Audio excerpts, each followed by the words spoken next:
പല കുടുംബത്തിലെയും മക്കള് നേരിട്ട് തുറന്നു പറയാൻ മടിക്കുന്ന ഒരു കാര്യമാണ് ഈ ഒരു വീഡിയോയിലൂടെ നമുക്ക് കാണിച്ചു തരുന്നത്.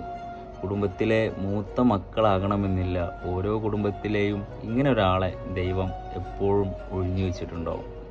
ഈ ഒരു വീഡിയോ കണ്ടപ്പോൾ ഭയങ്കര സങ്കടം തോന്നി. വീഡിയോ ഒന്ന് കണ്ടു നോക്കണം.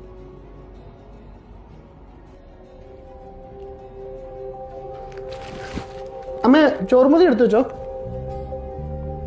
ഞാൻ വെളിയിൽ നിന്ന് കഴിച്ചോളാം. മജിസ്ട്രേറ്റ് പണിക്ക് പോവല്ലേ പൊതി ചോറും കൊണ്ട് പോകാനായിട്ട്. അമ്മ എന്താ ഇപ്പൊ പറഞ്ഞേ? എന്താ പറഞ്ഞ വല്ലതും തെറ്റുണ്ടോ? നിന്നോട് ഞാൻ ഗൾഫിൽ പോകാൻ പറഞ്ഞല്ലേടാ, നീ മനഃപൂർവ്വമാണോ പോകാത്തെ? അതെ, ഞാൻ മനഃപൂർവ്വം പോകാത്തെ. അല്ലേലും അറിയാടാ നീ മനഃപൂർവ്വം പോകാത്തേന്ന്. നീ എങ്ങാണോ പോയി ഞങ്ങൾ രക്ഷപ്പെട്ടാലോ? അല്ലേലും നിന്നെ കൊണ്ട് എന്തുവാടാ ഈ കുടുംബത്തിന് ഒരു പ്രയോജനം ഉള്ളത്? എന്റെ 16ാമത്തെ വയസ്സ് തൊട്ടാ ഞാൻ ആ വർക്ക്ഷോപ്പിൽ ഈ കുടുംബത്തിന് വേണ്ടി കിടന്ന് പട്ടിപ്പണി എടുക്കുന്നത്.